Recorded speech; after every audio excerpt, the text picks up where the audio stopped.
அனைவருக்கும் வணக்கம். எல்லாருக்குமே தெரிஞ்சது தான், நெல்லை மாவட்டத்தை உலுக்கிய கவின் ஆணவ கொலை. நம்ம அதை தொடர்ச்சியாக அதில் அப்டேட் பேசிகிட்டு இருந்தோம். கவினோட அப்பா அப்பயே கைது செய்யப்பட்டிருந்தார். அவர் போலீஸ்காரரு. சுர்ஜித் அவங்களும் அந்த பையன் தான் கொலை பண்ணது, கத்தியத்தில் வெட்டினது, மலாப்படி வீசி. அந்த பையனும் அப்போதே கைது செய்யப்பட்டிருந்தாப்புல. இது எல்லாமே வழக்குகள் நடந்து இந்த பாதை. இப்போ சிபிசிஐடியில் இன்றைக்கி என்னென்னா, அவங்க அம்மா கிருஷ்ணகுமாரி எஸ்ஐ அவங்கள கைது பண்ணியிருக்காங்க. அது பல தரப்பாக பல்வேறு கோணங்களில் பேச ஆரம்பிச்சிட்டாங்க. எப்படின்னா, வன்னியரசு தாவேகா போன உடனே தான் நடவடிக்கை எடுத்துட்டாங்க, வன்னியரசு தான் இந்த நடவடிக்கைக்கெல்லாம் காரணம் அப்படின்னு சொல்லியிருக்காங்க. அது ஒரு ஃபேக்கான தகவல். எப்படின்னா, கிருஷ்ணகுமாரி மேலே வழக்கு அப்பயே போட்டாச்சு சிபிசிஐடி. ஓட்டுக்கு ஆஜராகாமல் இவங்க வாரண்ட் இருந்துச்சு, வாரண்டை ரீகால் பண்ணணும், போய் கோர்ட்டில் போய் வாரண்டை ரீகால் பண்ணாத தொட்டு அவங்கள கைது பண்ணியிருக்காங்க. இதுதான் சிம்பிள். இதில் ஒன்றும் பெரிய எக்ஸ்க்ளூசிவ் நாலேஜ் எல்லாம் ஒன்றுமே இல்லை. அதை அப்படியே திருச்சி அவங்க இப்படி தான் கம்யூனிட்டி கிளாஸ் ஏற்படுறது. ஒரு கம்யூனிட்டிக்கு ஏற்ற மாதிரி போட்டுக்கிறாங்க. இவர் போய் தான் போராடிட்டாரு, அதனால தான் வந்துட்டுங்கிறாங்க. அதுக்கு வன்னியரசுக்கு சம்மந்தமே கிடையாது. இவர் தாவேக்காவுக்கு போயிருக்கிறார் கூட்டணிக்கு.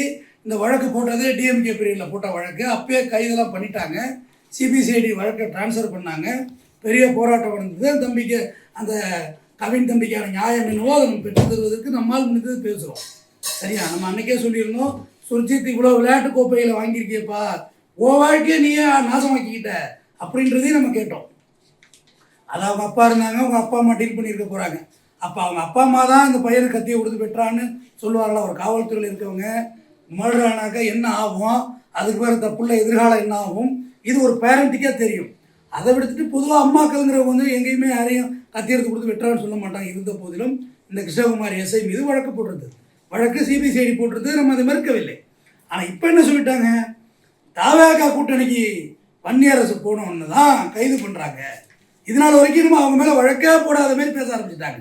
சமூக போராளிகளே, சோசியல் மீடியா போராளிகளே அவங்க மேலே கேஸெல்லாம் போட்டு சார்ஜ் ஷீட் ஃப்ரேம் பண்ணிட்டாங்க. அந்த கேஸில் இன்னும் கொஞ்ச நாள் ட்ரையல் ஏற போது கேஸு கன்விக்ஷன் ஆகுதா விடுதலை ஆகுதாங்கிறது அது நீதிமன்றம் முடிவு பண்ணிட்டோம்.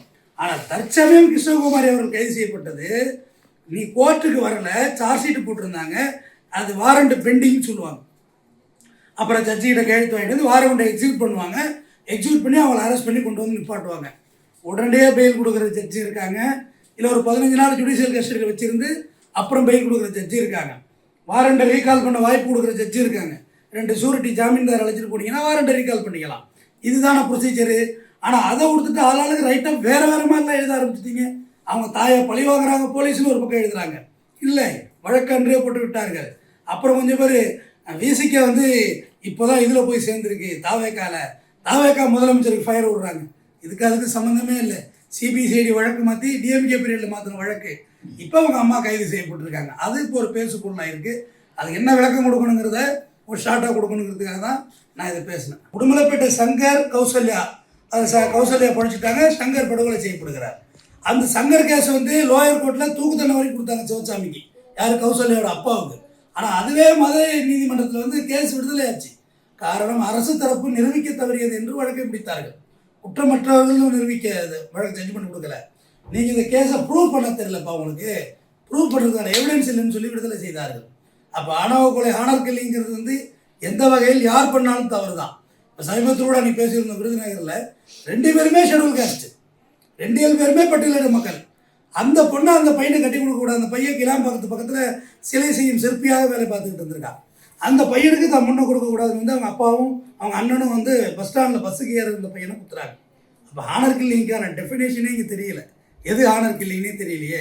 மாற்று சாதியில் பண்ணுறத நம்ம ஆனர் கில்லிங்னு சொல்கிறோம், அதுக்கு விளக்கம்னு சொல்கிறோம்.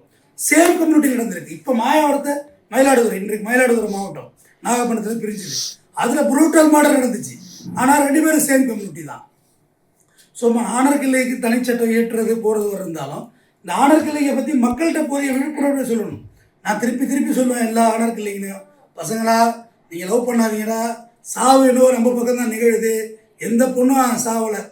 ஒரு லவ்வர் செத்துட்டான், கொண்டுட்டாங்கன்னு அந்த பொண்ணு சூசைட் பண்ணிக்குதா? என் காதல் புனிதமானது, நான் தற்கொலை பண்ணிக்கிறேன்னு எந்த பொண்ணும் சாகலையடா.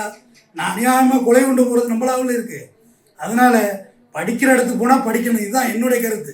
இது பெரிய பிற்போக்குத்தனமாக நினச்சா பிற்போக்குவாதியாக இருந்துட்டு போகிறார். படிக்க போனோமா படிப்பு, வேலைக்கு போனோமா வேலை, அப்படி இருந்தால் மட்டும்தான் நம்ம இதிலேருந்து தப்பிக்க முடியும்.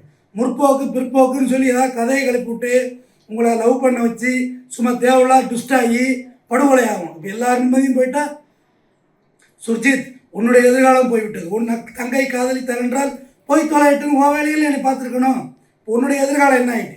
நீ ஒரு ஸ்போர்ட்ஸ் பிளேயர். இப்போ உங்கள் அப்பா அம்மா எல்லாம் மாட்டிக்கிட்டாங்க. டோட்டலாகவே குடும்பமே சுற்றிட்டுல. அது காரணம் என்ன? உன்னுடைய முன்கோபம். அதனால் நீயும் பொறுத்து போயிருந்துருக்கணும் வாழ்க்கையில். கத்தி எடுக்கிறது மட்டும் வீரம் இல்லை, கத்தியை தவிர்த்து போகிறது இங்கே வீரம் தானே தம்பி. கோபத்தை கட்டுப்படுத்துறதை விட பெரிய வீரம் என்ன இருக்குது உலகத்தில்? கோபம் யாருக்கு இல்லை, எல்லாருக்கும் கோபம் வரும். ஆனால் கோபத்தை கட்டுப்படுத்தணும். காதல் என்பது குறைந்தபட்ச உணர்ச்சி. பாம்பு லவ் பண்ணுது, பூச்சி லவ் பண்ணுது, புழு லவ் பண்ணுது, எல்லாம் தான் லவ் பண்ணுது. உலகமே லவ் தானே தம்பி. ஆணர் கல்விக்கு தனிச்சட்டம் ஏற்றுறது நிச்சயமாக ஏற்றப்பட வேண்டும் என்றால் ஏற்றப்படணும். தனிச்சட்டம் இருக்கிறது, அது இன்னும் துரிதப்படுத்தப்பட வேண்டும். விசாரணைகளை துரிதப்படுத்தப்பட வேண்டும். ஏன்னா இளவரசன் திவ்யா வழக்கை நம்ம பார்த்தோம். இங்கே கோகுல்ராஜ், சுவாதி கோகுல்ராஜ் வழக்கில் சுவாதி வந்து நீதிமன்றத்தில் சொன்ன சாட்சி எனக்கு ஆடியோ பிக்கப் ஆகுது என்று சொன்னார். சுவாதி வழக்குப்பா ஸ்பெஷல் கோர்ட்டில் இந்த பையனை யாருன்றே தெரியாதுன்னார். நீதிபதி கேட்டார், எங்களை பார்த்தால் உனக்கு பைத்தியமாக தெரிகிறதா? உன் கையை கோத்துக்கிட்டு வீடியோவில் போயிட்டு இருக்க, யாருன்னு தெரியாதுங்கிற. நீ சாட்சி சொன்னாலும் சரி சொல்லாவிட்டாலும் சரி தண்டனை கொடுப்பது உறுதி என்று தண்டனை கொடுத்தார்கள். கௌசல்யா வழக்கு அது ஒரு மாதிரி போயிட்டு, இளவரசன் திவ்யா வழக்கு அது சூசைடுன்னு முடிஞ்சு போச்சு அந்த வழக்கு. இந்த கவின் கொலை சரியாக போய் உரிய நீதி பரிபாலனை கிடைக்கணும். எந்த இன்னசென்ஸையும் கோர்ட்டு தண்டிச்சிடக்கூடாது. அதுபோல் குற்றவாளிகளையும் தப்பிக்க விடக்கூடாது. அதுக்கு நியாயமாக நம்ம பண்ணணும். நம்ம தவறாக ஒரு ப்ரொஜெக்ஷனை நம்மள்ட்ட சோசியல் மீடியா இருக்குன்னு பண்ணோம்னா அது தப்பாக போயிடும்.